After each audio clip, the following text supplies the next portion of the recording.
Performance appraisal is the process used to evaluate employees' work and their progress in achieving their goals, and is part of an ongoing performance management cycle. It starts with the initial planning, where managers discuss what goals will the employee need to achieve, how those goals were achieved, and what constitutes success. The initial planning needs to be followed by ongoing feedback and coaching, so that employees know what their managers think of their performance and should not be caught off guard by a negative review. Formal performance appraisal is the end of the cycle where managers evaluate how well their team members have performed. Performance appraisals, when planned and executed well, boost communication between managers and employees, give employees insight into how they are doing in their jobs, increase productivity by correcting performance issues, improve morale by clarifying goals and expectations, reveal training needs for the team and department. There are a few ways managers can prepare for a performance appraisal meeting. It always helps to have a tracking system that consists of an electronic file dedicated to ongoing performance notes and email folders where you can keep copies of key correspondence.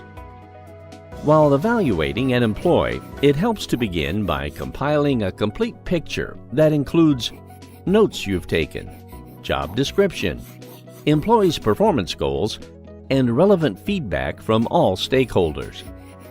Give equal time to good performance and to areas that need improvement. Search for specific examples that can be supported with documentation and that are worthy of discussion during the performance appraisal meeting.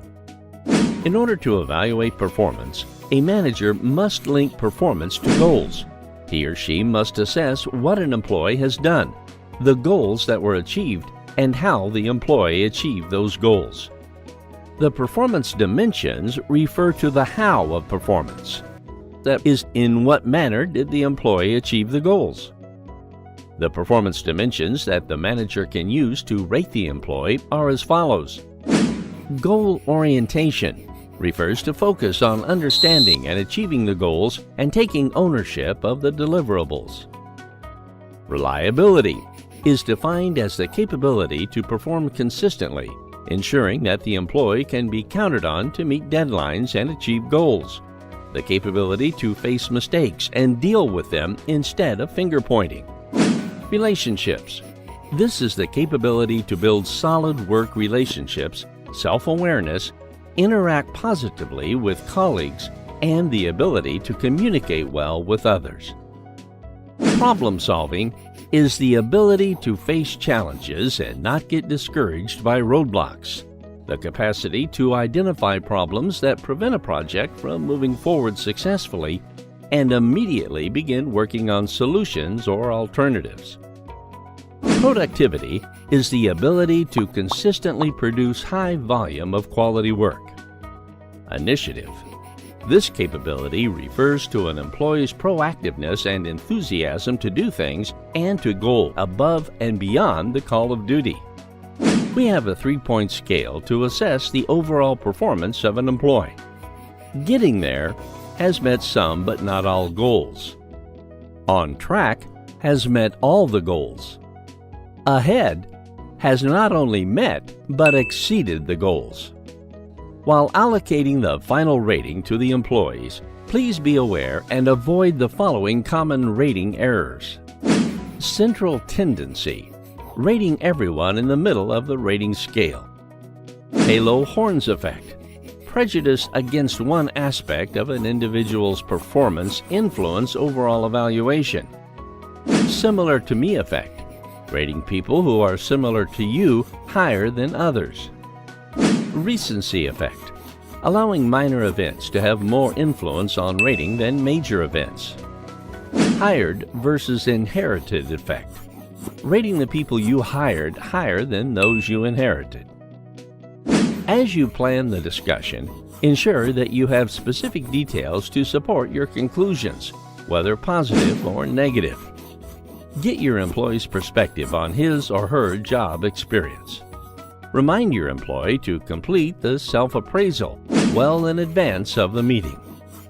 As the final step in preparing for a performance appraisal meeting, ensure that you have thought through your core message, which is basically the key messages that you want the employee to take away from the meeting. After the preparation process, it is advisable to ensure the following points while conducting the meeting. Set up an appropriate place and time. Schedule the meeting well in advance.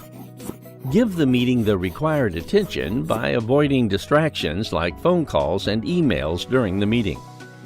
Choose a quiet location. Help the employee prepare by describe what will happen during the meeting. Agree on the process and sequence of the meeting. Ask employees to be prepared.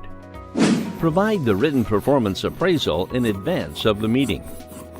Thereafter, ask the employee to talk about self-appraisal. Listen to the employee objectively and note down points that you feel may need more discussion. After the employee has completed, you can share your assessment review. While sharing the performance rating, be objective and calm. Anticipate questions. Use the material that you have prepared. Be calm, assertive, and clear in your communication. At the end of the performance appraisal meeting, ensure that you and your employee have completed all the necessary process steps on Fusion. Reiterate that you are available and thank the employee. After having conducted the performance appraisal meeting, do work with your employee to create a development plan, which is an important tool for achieving professional growth. If the employee doesn't come up with a proposal, take a more active approach. You may need to follow up with employees, especially those who have performance gaps on certain areas, as they need more support from you. A thorough development plan includes specific goals, timeline, action steps, expected outcomes, training or practice that needs to occur. Do provide regular coaching by offering advice, providing guidance, giving support, building confidence, helping employees sharpen their skills. Keep in mind that coaching is not training, micromanaging, counseling. Effectively appraising employees' performance takes practice. It helps to compare your view with any feedback you collected from your employee. Your employee is watching you and learning from your behavior. Do behave with your employee the way you would like your manager to behave with you.